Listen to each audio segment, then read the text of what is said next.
Page. Okay, I'm gonna give you the tidbits that are important for you to know. So we're in chapter 14. Chapter 14 is men, hair cutting, and men.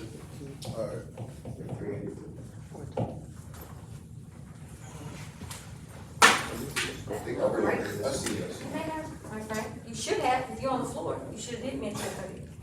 Flacco, trust me, you don't have to be here. You are more than welcome to go on out there on the floor and pray about it.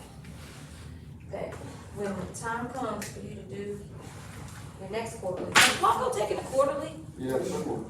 Did it include chapter 14? It should've. Cause he took the freshman one. Okay. So, first thing we're gonna talk about in chapter 14 is consults. Okay, so when we start talking about consultations kind of go in a lot of different realms, right? When we talk about consultations when it comes to hair cutting, it's an important step that a lot of people miss in this process, okay? And the reason consultations are important is because this is the time when you learn not just what you're cutting or what haircut you're doing, but this is how you learn about someone's lifestyle and what haircut is going to fit best for them. Okay, so when we go into talking about consultations, it starts from the moment that they walk through the door, right? You're observing them, you're observing the way they wear their hair when they come through the door. You have to pay attention to what it is that's happening in their head when they sit down into your chair, okay? So one of the first things that you want to think about when you're looking at consultations is the moment that you greet your client, right? The moment you greet your client, you can tell from that moment what type of day they're having. Right? If they greet you and they have a happy disposition, then you know, okay, today's been pretty good, right? If they're kind of like, then you already know what to expect, right? So then when you have your guest sitting in your chair, the next part of your consultation is not just finding out what type of haircut they want, but finding out what is their lifestyle like, right? Are they an active person? Are they working out all the time? Are they a stay-at-home mom, stay-at-home dad? Are they, in the type of job where they work from home? So those things are important because when it comes to different hairstyles and haircuts, how that style is maintained is going to very much depend upon what their lifestyle is like, right? So you see it a lot in the shop when you have a mom bring a kid in, right? And the kid wants to try the new hairstyle, right? So we went through the Odell Beckham phase, right? And everybody wanted the Odell Beckham with the longer hair at the top, and they wanted to do the sponge, and then they wanted to start liking their tips, and this is a kid that's 10, 11 years old. How many 10, 11-year-olds do you know take really good care of their hair? Not many, right? But an Odell Beckham hairstyle, it requires maintenance, right? You can't just go to bed every day and not comb your hair out. If you get your hair highlighted, you can't just not wash your hair for a month and think that it's going to be in the shape that it's supposed to be to maintain that hairstyle.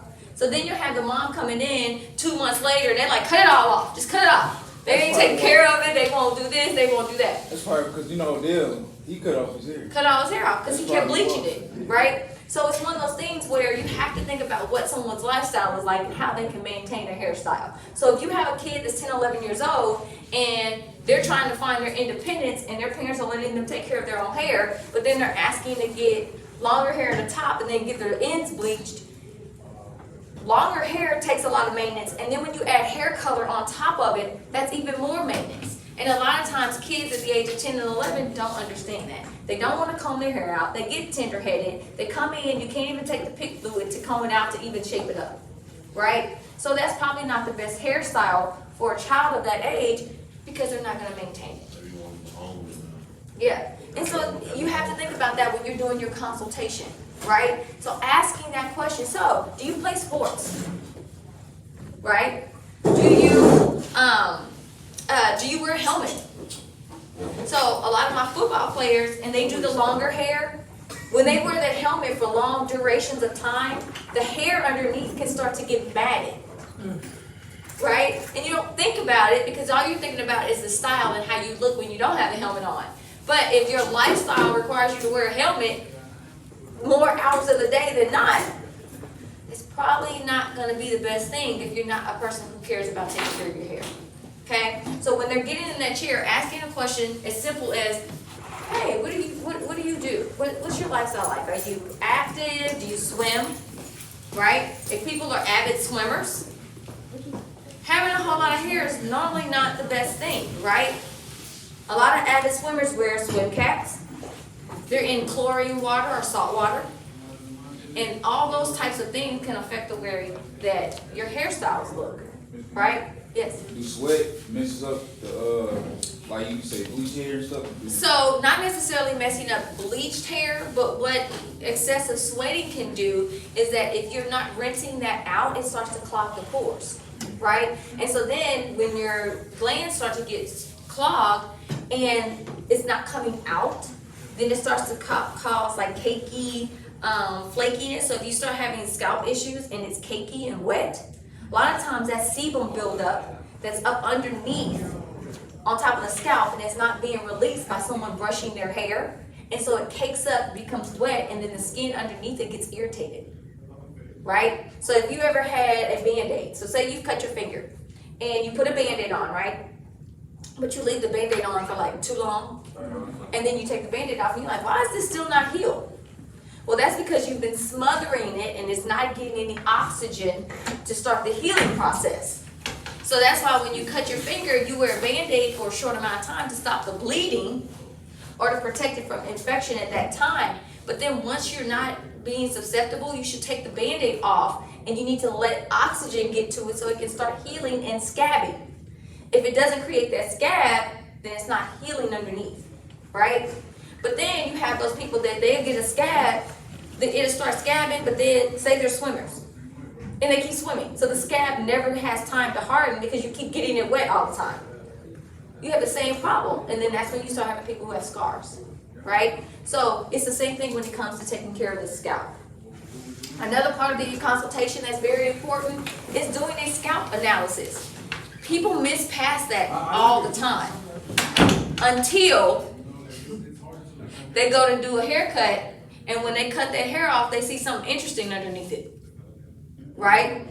You done already ran your clippers through there, and now you look and you're like, what is that moving? They could have lice. But because you didn't take time to do a scalp analysis, you didn't know that. And next thing you did, you just ran your clipper across their head, and now you've infected your clippers and anything that is around you, because lice being live, they jump, right? That's how other kids get lice. When you're sitting in class, lice are movable, so they go from one head of hair to the next. It's not because I shared my comb, it's because I was sitting in close proximity to you in class, and what you had then jumped to me, right? But then you don't know that, so you go and cut it, and then you're like, what is that? But if you would have taken the time to do an analysis first, then you would have cut out that step. Because once you've gotten your clippers infected, you have to disinfect everything, from your chair to the cape to your clippers to yourself, like everything, because they could jump to you as well, right? So doing a proper scalp analysis. Another thing people find out when they don't do a scalp analysis is they go cut all the hair off, and then they're like, why is their scalp so flaky? And why is it so red? Or what is this circle with these bumps? Ringworm. And if you cut someone's hair and they have active ringworm, and then you've cut another part, you've just taken the ringworm from this part, and now you've put it on this side of the head, when it could have been contained right here and treated. So that's why having a proper scalp analysis is important, okay? So making those steps a part of your routine when you welcome your guest in. And that doesn't mean, even if it's somebody that you've seen before, things happen from week to week. So what they didn't have last week don't mean that they don't have it now, right? And so doing a scalp analysis as a part of your consultation helps you be better prepared to assist them if there is anything that arises in that consultation, okay? The other part of the consultation is asking them, how often do they get their hair cut? right? Or hair wash. Or shampoo. I mean, more about the haircut though, because you wanna know how often are they coming in to get that service, right? That helps you in two ways. One, that helps you understand what type of cut is best for them, right? Also, it helps you understand about rebooking. So if I ask Kennedy, I say, okay, Kennedy, he's coming in, he's want to get a haircut. I say, Kennedy, how often do you get your haircut? And he'll be like, oh, I go once a month. Then I can understand how much hair he has on his head means that he has a month of hair growth, right? And so then that gives me an idea. Okay, so a month of hair growth on Kennedy's head, that means he's probably doing about the same type of style, and he's just trimming it down. But if he say, you know, I kind of go 3 or 4 months at a time, then I know I'm starting all over with a clean palette because he said 3 or 4 months of hair growth. So how much hair I see on his head now is not probably the haircut that he normally gets, right? But then when I'm done with Kennedy's haircut and I am walking him to the door, I can then say, so Kennedy, let's get you back on the books for a month. That's going to be March such and such, April such and such, May such and such. Is that okay with you?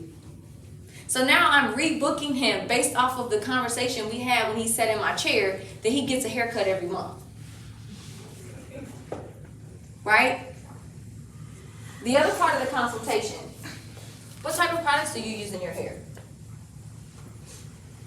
Why do you think it's important to know what they use in their hair? So you want me to put it in, mess it up, make it all out, mess up the texture? Not necessarily to mess it up or to make it fall out, because there'd be several reasons why that happens. It doesn't have to be a hair product. One is if he comes in, so if Trayshawn comes in, his hair is wavelength, and I say, what type of products do you use? And he's like, oh, I like to use Murray's. How often do you use that? Every day. Okay. Do you shampoo every day? No, I go about 3 weeks. So in my mind, I'm thinking he got 3 weeks worth of Murray's in his hair right now. Dick pomade? Oh yeah, you don't need all that. Right? So in my mind, I'm thinking, okay, Trayshawn has 3 weeks worth of Murray's sitting in his head. Am I gonna take my clippers and try to cut his hair with 3 weeks worth of Murray's? No. No, because it's gonna get stuck. Murray's is a really thick pomade. That's what happened to me. I Use that for a whole And he year. had a whole bunch of just stuff in his hair. and my clipper Wouldn't cut through. So that lets me know, okay, I'm gonna have to shampoo Trayshawn, because I can't cut his hair with all that product in it, because it's going to affect the way the haircut looks. Right? Also, why is it another good reason for me to know what type of products he uses? Lando, stand up. What's another reason why it's important to know what type of products he uses?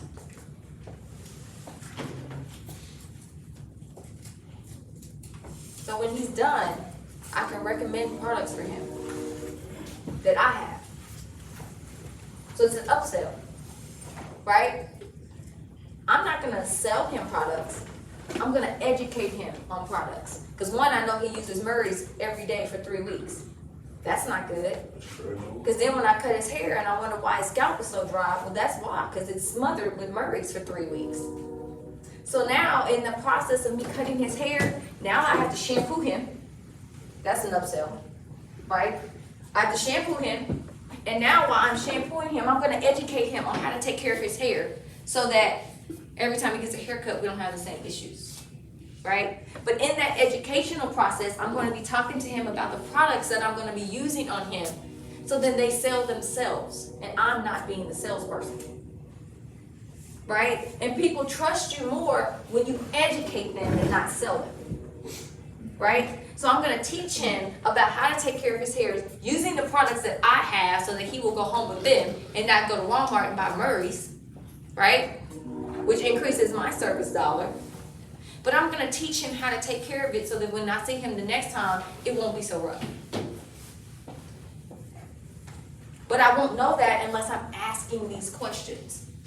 And it doesn't mean that once he sits in the chair, I gotta be like, so Trayshawn, how often do you get your hair cut? What do you do? Do you swim? Do you go? Do you play sports? How many times do you shampoo your hair? How many times do you get a haircut? How often do you, I don't have to just berate him with questions when he's in the chair. It's a part of our conversation. Right? But just that 5-minute conversation, I can get a whole lot of information. Right? So any questions on that? Okay, so make it a part of your visit to do a consultation. It doesn't have to last 10, 20 minutes. You can still be doing other stuff while you're asking these questions. You can still be asking other questions while you're checking his scalp. Like the first thing I do when I see somebody is, I'm like, right, I'm talking to him, but I'm going through their hair, and this is my way of looking to see what is going on in his head before I even get started. I even do it with my female clients. Before I get started, I start combing their hair, and I'm looking, what's going on with their scalp? How much new growth do they have if we need to do another hair color retouch? When do we need to get that next one in? I look like I can still go probably another appointment, but I'm gonna let her know, okay, on our next appointment, we're probably gonna be ready to do your retouch. Right? So it's all a matter of interacting at the same time, but looking at the canvas.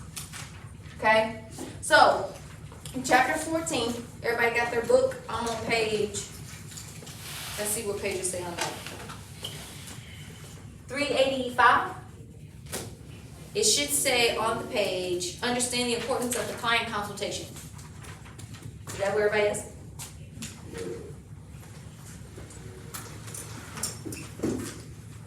I want to have, Paco, do you have it up on your phone? I want you to read for me where it starts and says, the client consultation is a conversation between you and the client. The client consultation is a conversation between you and the client about the client's desire and expectations of the service you will perform. It also facilitates the hair and scalp analysis step so that you can determine what can or cannot be done with the client's hair and helps to eliminate any guesswork about the haircut or style to be performed. During the consultation, you should be able to No, keep going. determine what the client wants his hair to look like or to be able to do with his hair. Discuss the client's lifestyle as it relates to his daily hair maintenance routine. Identify hair conditions such as density, texture, or length that may limit or enhance cutting and styling options. Discover scalp conditions that may prohibit moving forward with the service. Identify hair conditions that require special treatment, professional advice or alternative suggestions. Agree with the client on the type of haircut and finishing service to be performed. With the information, you can make a more informed judgment about what can or cannot be done to meet the client's expectations. So another important part of that, in that statement, was when it talked about having the discussion with the client and coming to an agreement on the haircut and style. Why is that important? You want them to still be happy, but you also want to help them maintain what they. Well, they have. So here's the thing. People have this perception about things that can be a little altered at times, right? So a person will come in and you'll say, okay, what type of cut you got? And they say, oh, I have a picture. And you're like, oh, crap, they got a picture. You know, in some instances, you're like, yeah, okay, a picture, that gives me a visual. But then they show you this picture, and so Soy's gonna bring me a picture. He's like, I want this haircut. And you know what he gonna want? The Odell Beckham. And I'm like, no, you can't have that. You don't have Odell Beckham hair. You can't achieve that same haircut and style because you don't have Odell Beckham hair. I like the fade, let me get a fade. Right? And so it makes a big difference, right? So we had a client come into the school, and he was a guy, he was of Indian descent. He had curly hair, right? But he comes in and he's like, I want it to be faded, but I want to wear the front straight and back. No, you don't have straight back hair. So in order to achieve that style, we're going to have to straighten your hair and blow dry it out. All right, we're gonna have to blow dry you and curl it to make it go straight, or flatten it out to make it go straight. Are you gonna do that at home? Because that's the only way you're gonna be able to maintain this hairstyle. And they're like, well, no, I don't have a blow dryer. Well, then no, that's not the hairstyle for you.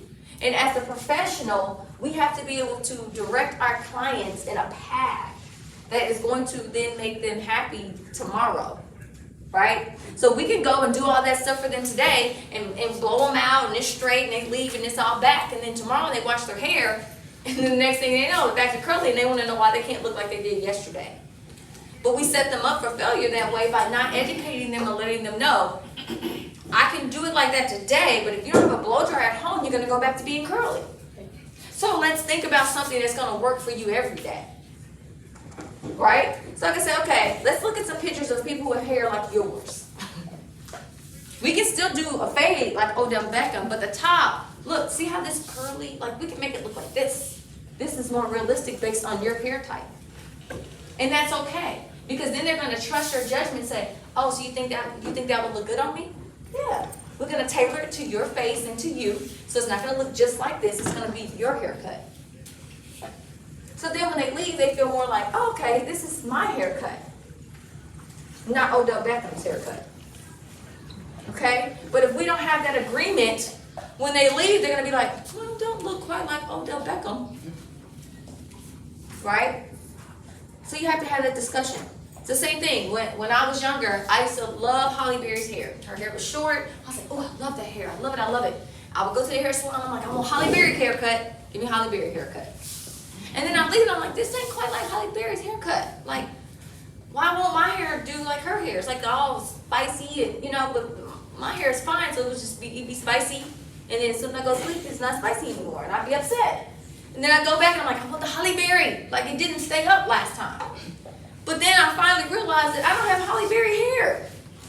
My descent is different than hers. She has a coarser texture of hair than what I do. So her hair can stay spiky like that. Also, Holly Berry got somebody at home doing her hair for her every day. I ain't got nobody at home doing my hair for me every day. And so until I realize that I'm not Holly Berry hair, I can't have Holly Berry hairstyle. I can have something similar, but it's not going to be Holly Berry's hairstyle. Right? The other misconception is hair color. People are like, oh, I said, Kendi, you want to color your hair? He's like, yeah, I want to do something different. I think I want to do some blonde. Okay, so what type of blonde? Just blonde.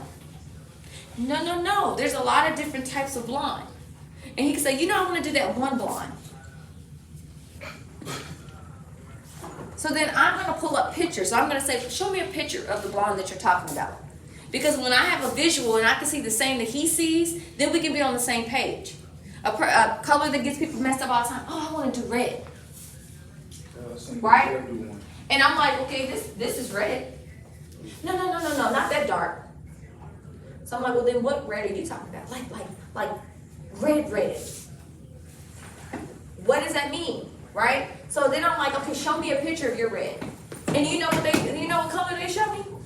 Like a burgundy. And I'm like, that ain't red, that's purple. Right? But until we both see the same thing, and I'm like, oh, you want this kind of red. Now in my mind, I'm like, that's a purple. But that's red to her. So when I go to get the color or to formulate, then I know how I'm formulating to achieve that color. But I know in her mind, that color's red.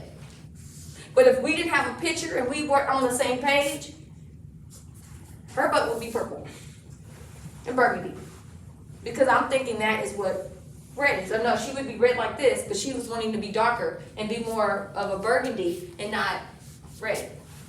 So having that discussion takes away all that extra of being unhappy because they didn't get what they were expecting or didn't look like the picture. So you see people all the time, they're like, here's the picture, here's my inspiration, here's the picture, here's the style. And you're like, well, I see a little bit. You gotta have realistic expectations. And that's what comes into your consultation and having a picture to be on the same page. Okay? So if we move down.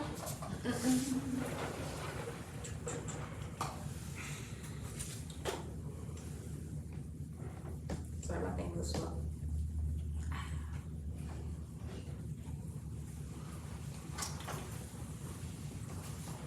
So, on the next page, which is, what is that? Mine didn't show page numbers. 386. 386. Mine just has the name. So on page 386, it starts to talk about trims. This is very important. So one of the things you'll hear me harp on all the time is, do you have a cutting comb? Or all-purpose comb? You see it? It's in the middle. Oh, yeah, I see. So, the reason this is important is on the all-purpose comb or cutting comb, most of your all-purpose and cutting combs have a number scale on one side. Goes from 1 to 6, because most cutting combs are 6 inches.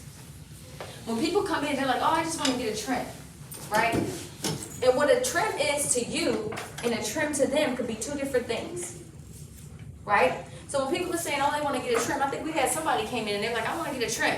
And I was like, well, how much do you want to take off? They're like, oh, just like a dusting.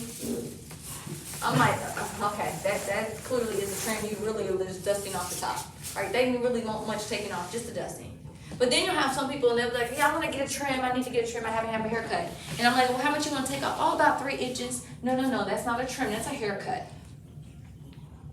Right? And the reason that there's a difference is because one is going to take longer than the other. Right? And then once you do somebody, say their hair is long, and they say, oh, I want to get a trim. I'm going to take 3 inches off. When you take off 3 inches of hair, it changes the way the hairstyle looks. And at that point, you have to decide, do I need to do more to make it look good, or am I going to send them out here with a straight, blunt haircut, just flat? Because then they'd be like, oh, well, I did want to get some layers. You didn't say that. You just said you wanted to trim. Right? So having that consultation and talking about what do you mean when you say a trim, right? Because you get it with men all the time. They're like, oh, I just want to take a little bit off the top. And then you go to cut it down, and they're like, no, a little bit lower. Right? And you're like, well, damn, you said a little bit off the top. This is a little bit. Like, exactly how much? So that's why we always say to you guys, hey, start here, take one little cut, and then show them.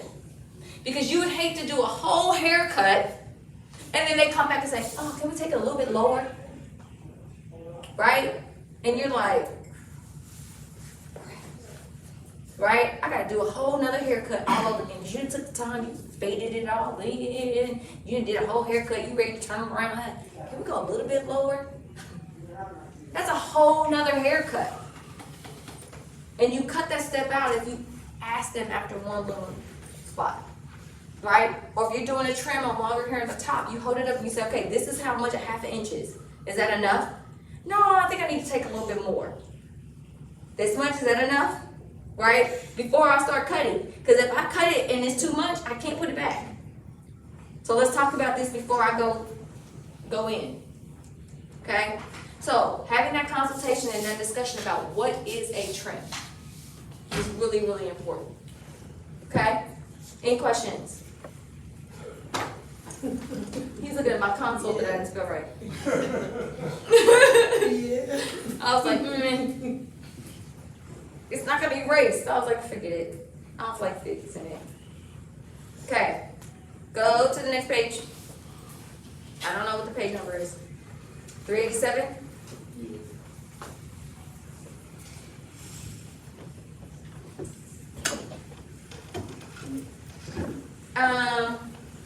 Trayshawn, do me a favor. Around the corner on that, around the corner on the shelf, there's some magazines. Can you bring me a couple magazines? Okay. So, in the next section, it talks about the basic principles of hair cutting and styling. Are y'all with me? And then it goes down to talking about anatomical features, right? Watch this not erase. See, that's why I didn't think it.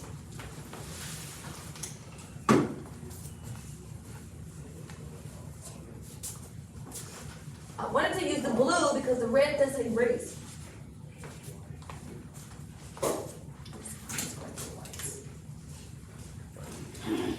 Okay, so when we talk about anatomical features, that's when we start talking about, yeah, that's enough. That's when we start talking about face shapes. Yeah.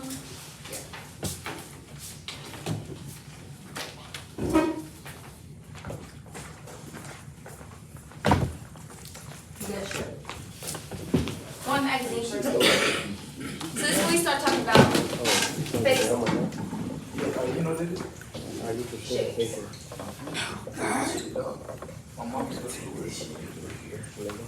Face shapes. Okay, so when we talk about facial shapes,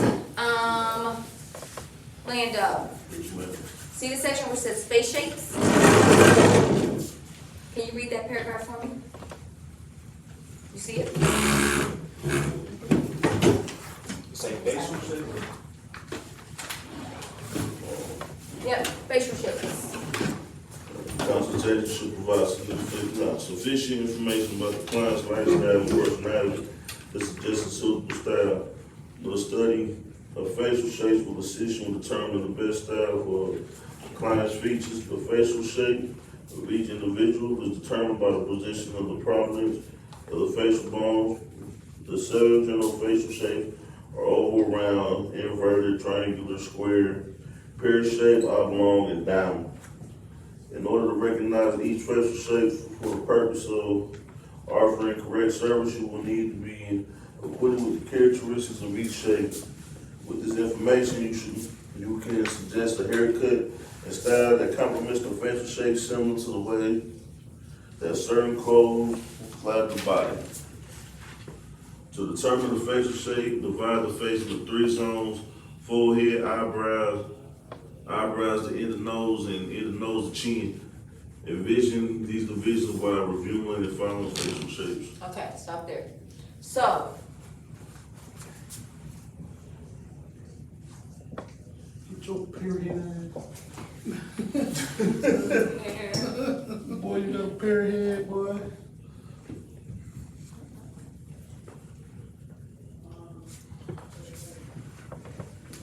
That's tragic. Everybody got that triangle, that's tragic.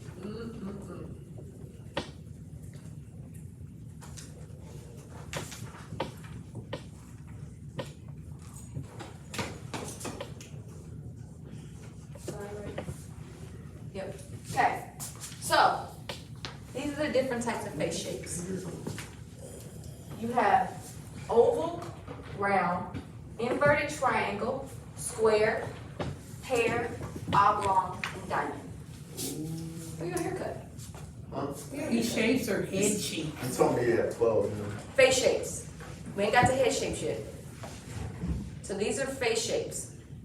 So I want, Nicole, read what an oval face shape is. The oval shaped face is generally recognized as the ideal shape. Any hairstyle that maintains the oval shape is usually suitable. Change the part or redirect the hair to experiment with different looks. So this is your most common, right? This is supposed to be considered perfect, right? If there is such a thing, right? Not a lot of people have an oval face. Some people do, but there's always some type of change, right? It's either gonna happen in the forehead, it's gonna happen in the cheekbone, it's gonna happen in the chin. But oval is supposed to be your most perfect shape, most symmetrical, okay? Treshawn, are you on the page? Yes. Okay, can you read round? Round face shapes? Round. The aim here is to slim the face. Hair that is too short will emphasize the fullness of the face. Create some height on the top to lengthen the look of the face. An off-center part in some ways at eye level will also help lessen the full appearance of the face. Beards should be styled to make the face appear more oval. Okay, so hair that is too short will emphasize the fullness of the face. So a round face, if the face is round, and if they have hair that is really short, like a pixie cut, or they do a high and tight fade, right? Then that's going to make the face look more round, okay? So shortcuts emphasize.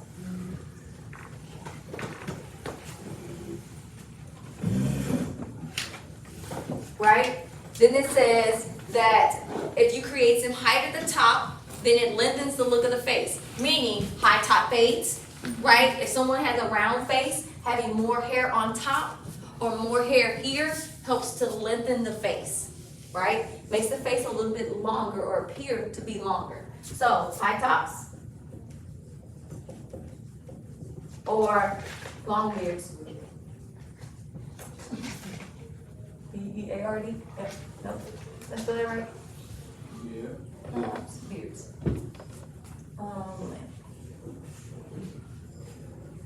Okay. Another thing I like to point out when it comes to round face shapes, right? If someone has a round face shape, a round head, be careful with hairlines, okay? If you have someone in the back and they already have a wider neck or their head is wider, and you make their hairline in the back boxed off, what do you think that's gonna do? It's gonna make their neck look even fatter, right? So you have to find how to slim the neck in, right? So when you're doing your hairline in the back, if you take this off the neck and you box this out like this, it's gonna make their neck even wider. I've even seen some that be boxed all the way out here. So it's gonna make a neck that's already wide even wider, right? So if you have someone who has a wide neck, you wanna slim line in the neck or taper this out. So there's no hard line there.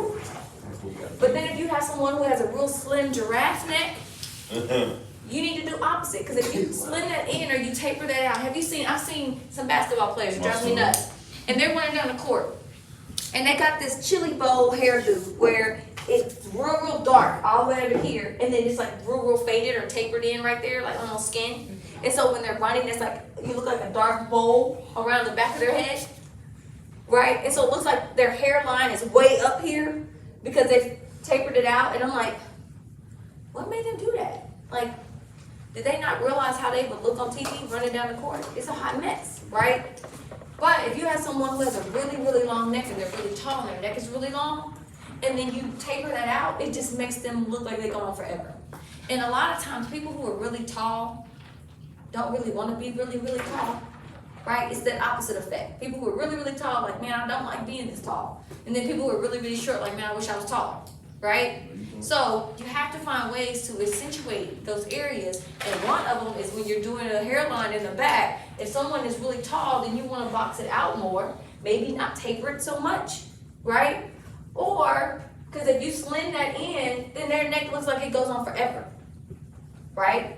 If you taper this too high, then it looks like they have no, like, complete giraffe neck, okay? So you have to pay attention to those things when you're designing your haircut. Okay, so, Soy, can you read inverted triangle for me? This facial shape had over wide cheekbone and narrow jawline. Keep the hair close at the crown and temple and longer in the back. Try changing the fork and direction on the hair. If full beard help to fill out the narrow jaw. So, with an inverted triangle, that means that they have really wide cheekbones. So that means that their face comes out right here, right? They have really wide cheekbones. It can be really strong facial shapes right here.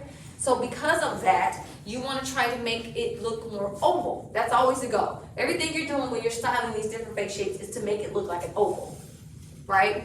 So when you have an inverted triangle, if you keep the hair close at the crown and temples, which is right here, then that will help slim this in to give your hair so that it can look more like an oval shape. Also, a full beard, meaning the beard's coming all the way around here, not necessarily a long one, but a fuller beard, helps to round out this area of the face, because technically in an inverted triangle, there's nothing here because the jawbones are out here and then the chin slims in. Okay, so having a fuller beard and close at the temples. Got it? Okay, Kennedy. Square. This shape has angular features at the forehead and jaw. Use wavy bangs that blend into the temples to an asymmetrical line.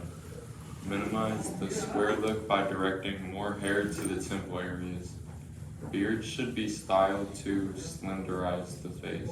Okay, so what that means is that their face is boxed off, right? So when it says a bang, a wavy bang that's asymmetrical, that means that their bang or their front part is here and then it gets longer here. Because what that happens is this hair helps to hide the box that happens right here at the temples, okay? Same thing with the beard. If someone has a square face and they have a real big beard, it's just gonna make this part of their face look bigger. So that's when they're saying to keep this slim, right? So that means that these sideburns here should not be gargantuan. They need to be slimmed in so that it's not taking and adding more weight to the sides of the face. Okay? So you want to keep a slim beard. Slim. Wait.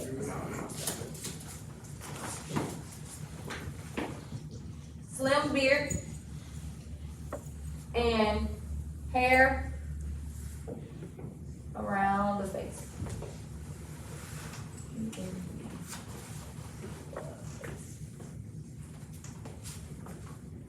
Okay, Sasha, you got it pear-shaped? Yes, this shape is narrow at the top and wide on the bottom. Create width and fullness of the top temples and sides to produce balance. Short, full styles are best in here, just above the jawline where it joins the ear area. Okay, so people who have pear-shaped heads, they're good to wear pixies. They're good to wear fades where there's a little bit more hair on the top, right? So when you have a pear-shaped face, you want to create fullness at the top and around the temples. So that means this area.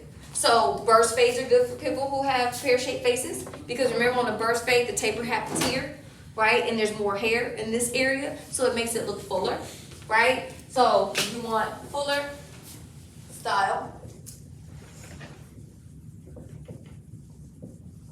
for your beard, you want,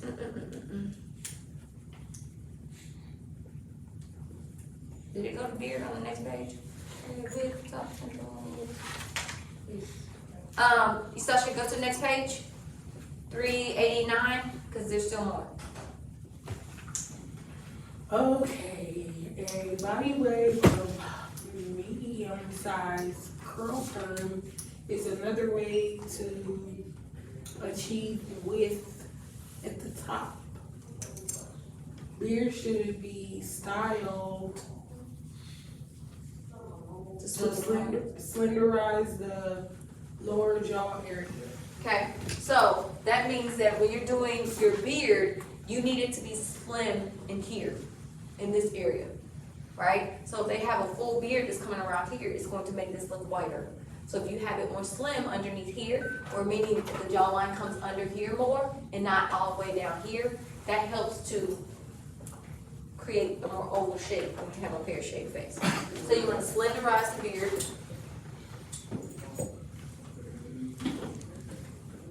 You get it? Okay, back to you, Flacco. Oblong. The long face needs to be visually shortened and its angularity softened. Layer the bangs brush to the sides over the temples and camouflage the front hairline, giving the illusion of a shorter facial shape. Wearing a mustache also helps to shorten the look of the longer face shape. Okay, so that means an oblong face means that their face is long, right? More like a rectangle than a square, right? So you need to find a way to shorten the face shape. So by doing that, by creating layers to brush on the sides or on the top of the temples, meaning people who wear their hair where it kind of feathers back, kind of like how Soy's hair is. See how it kind of feathers back on the side? That's giving the illusion that it's moving back to take away from the oblong shape of someone's head being long. Same thing when it comes to their beard. A lot of times they're saying not wearing a beard and having more of a mustache to break up the length is what that means, right? So if someone's head is really long, you put something in the middle which stops your eyes from continuing to go down, right? So adding a mustache. Nope, I'm not spelling it right. Moose stash. What am I missing? Oh, I'm looking at the wrong book. M-U-S-T-A-S-H-E, right? Yep. Okay, a mustache and layers. In the hair. Last one, Lando, diamond. This face shape is narrow at the temples and chin. Creates a style with width and fullness at the temples. Keeps hair close to the head at the widest points of the face. Rake bangs off the face and end into the sides to broaden the appearance of the forehead. A full square round beard is appropriate. Okay, so a diamond shape means that it's triangle here, comes out here, goes back in here. Okay, so what they're saying is if you have a hairstyle that is full all the way around here, which can circle out this top part of the face, same thing with fullness at the bottom, which will round out the bottom so that it takes away from the sharp points here at the jaw. Okay, so you want full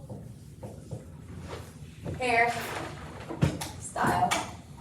Layers help with a full beard. So, looking at Kennedy, what do you think Kennedy's face shape is?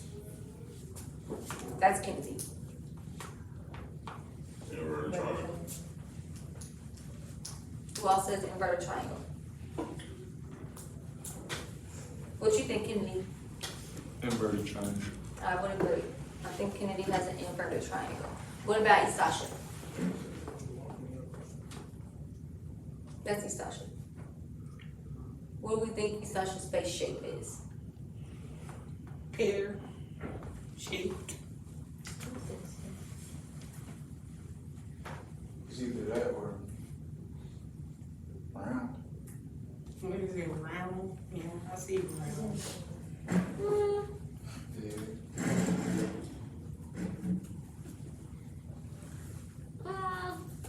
I would probably say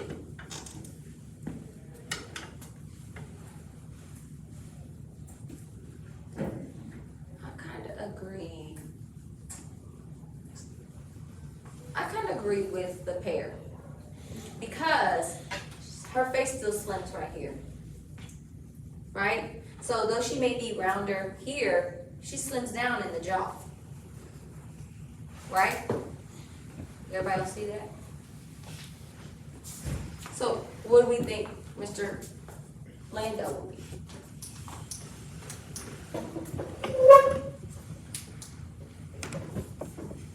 Round. I would say round. I'll say round. And what do we think soy would be? That's soy. Square. I would say soy has a square face because his jawline comes out right here, which keeps his whole face square, the jawline. He has a very pronounced jawline. We agree? And what about Mr. Trayshawn? Come on, baby.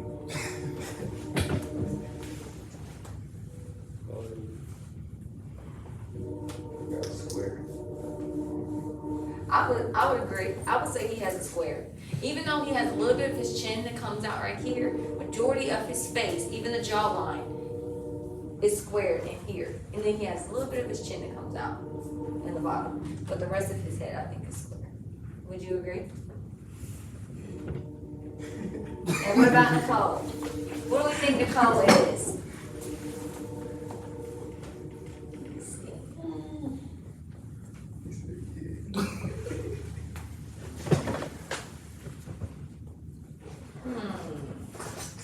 What you think?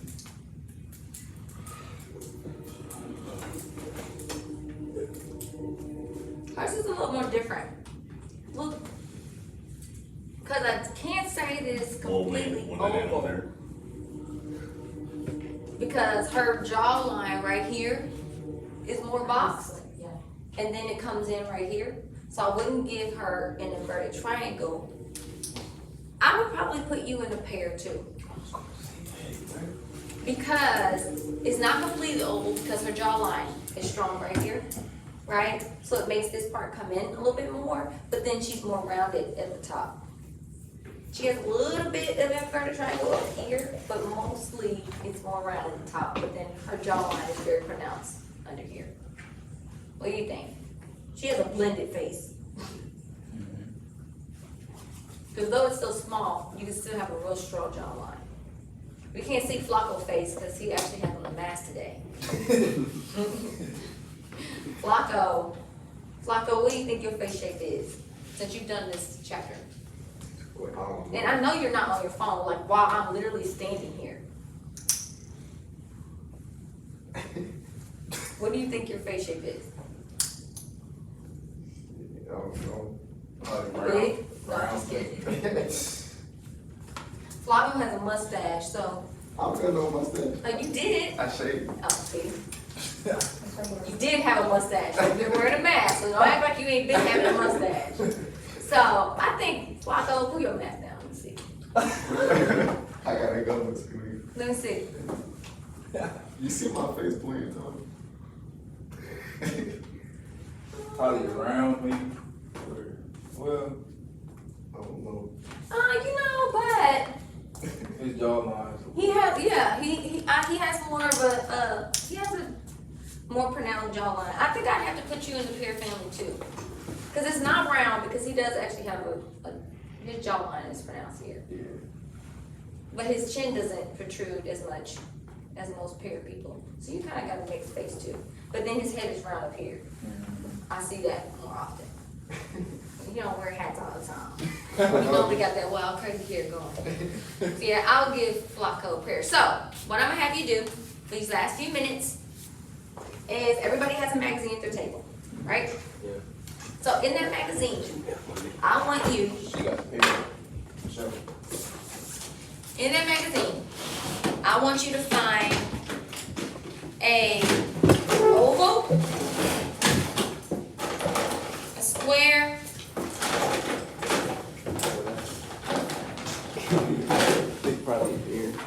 and an inverted Oh, triangle. we can find plenty, yeah, we can find, look at this. Look at this. I want you to find a mobile, We can find plenty right here. I want an oval, a square, and an inverted triangle. So I want you guys, as a team at the table, I want you to cut them out. I want an oval, an inverted triangle, and a square. Oval, inverted triangle, and a square.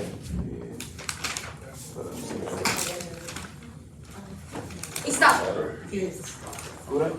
I'm sorry, I got Oh, I see the same. semi. But I'm out. Link is way too little. What we supposed to do? Oval, inverted triangle, and a square. My face. Your face change. Oh, we don't need to do that. You know, I don't know, Fat face. but it's still round though. Like, look at your face. Just because it's a little bit slimmer, I got a long face. but you still completely round out right here. So it doesn't matter that your face is fatter, but you see from the head curves, and then here it curves. You can still have a round face and be slim. It's just a matter of you still completely curve. It's very possible. How you got a pair? Could it be a square? It's round up here and then you come down right here. So, I don't care. We're cutting them out? I'm about to leave my son in here. Yes, cut them out. Before I start talking about it, I'm gonna talk Or no, about this is probably here. Yeah, yes, I would call that a square, because this is too angled in like this. And it's a square. You know what? Like this is probably pair, like you can No, come to you know like what, jaw, you know and just go like right, straight. You have more, and you do too. This might be a Guys have a square. little bit more of a diamond shape. Yeah. Because, see how his head goes in right here? It might Yes, be. okay, and then it comes back in right there. Yeah, it's the same with you. You have it here, and then your cheekbones come out. The only thing is your jaw right here comes out more. Yes, more defined, and then it goes right back in. Yes. My daughter has a square head. That's what my daughter got. SpongeBob square head. She hates it. I'm like, girl, your head is square. She do. She's like, my head's not square, man. It's square. That's her own kid. She has a square head. Triangle, a He little got a bit, little but pointy, it's not. but he can't do anything, you know. She has the best cheeks in the world. I told her hopefully she never loses her cheeks as she gets older, because even as an adult, I'm still gonna pinch them. I'm about to see the fellow. About to what? I'm about to see where you That are. might be square. About to see I'm what? not sure though. I am? It You goes like, got like a pair, I think I have a pear shaped and that face. inverted triangle. You got an oblong. I have an inverted triangle. You like you got an oblong. You got an I can't really tell with the. I know, my head is way too little. Okay. Well, no, That's the there's problem. not much of here. You like a big up top. top, so we got a, You can't tell with his hair, let me We see. gotta find oval, inverted, and square. We got square. You cut them off. Don't work with Flacco, you might have to kick him out your group, cause he gonna have y'all all messed up. Round. What do you think? I would- That dude. See, Well, what, hers is pretty oval. what's my head shape? That dude. Look at, look at Hers her. is pretty Or no, oval. no, no, we need oval, we don't need round. What's over, you know? Most comments, but Nah, that's not it. you don't think that was oval? She doesn't have too many. It's kinda hard. No, she needs to have a little bit more round, like, not, like she, to me, That was like she's a lot oval, more oval, round for up sure. here. It needs to be Well, I mean, not so everybody loud, can't round. let So then, I'ma take that just in case. That dude. Which one's oval on the Yeah, show that one though. that's what I'm saying, it's still pretty, I mean, Like, I can't tell you who's gonna be the oval. She's more. So we got what we said, square, oval, we need the triangle. Now that's. Look right in this area. This is Because she makeup. don't have a protruding jawline. This is makeup. It's makeup. She got some highlights and contouring going on. We need help with inverted triangle. I'm not really familiar. Oh, we think this is oval. Big square, whatever she wants, like, Could it be oval? she swipe it off. And then this would probably be square, but her jawline, I still kind of see. Yeah, but I it. can still see her Why being. don't you make And So inverted inverted triangle. triangle, That was like what you're looking hair. for is somebody who has a really protruding jaw. Like this chin really is stand out at the bottom. We got a So game. it's really gonna look like a triangle at the top. So they have a, like she's even. Yeah, let's say that. She Oval. would be, she would be a good oval. Okay, Cause see how Wherever she's it's like. all the way around. right, are you saying? hers is Mhm. Okay. We take that with Fanny. Yeah, cause she still has a little bit of a, like right in here. I know, she talked about that one, but it looked more oval. But you're looking for somebody who has a really pronounced chin. That looks more. What you find so far? I think this is, I would agree. and then this we're thinking. Yes. And then this one's off. Yeah, that's pretty good. Oh, we got, Yeah, see, she has a really good inverted triangle. Yeah. Oh, yeah, okay. See her? Right here. Yes.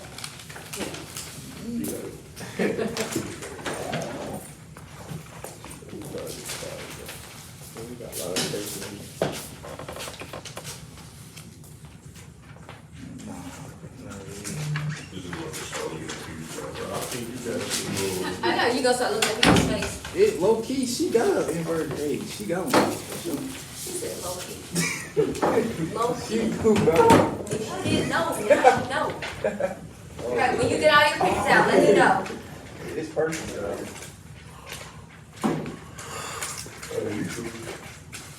You some good ones, boy. But other ones get these back.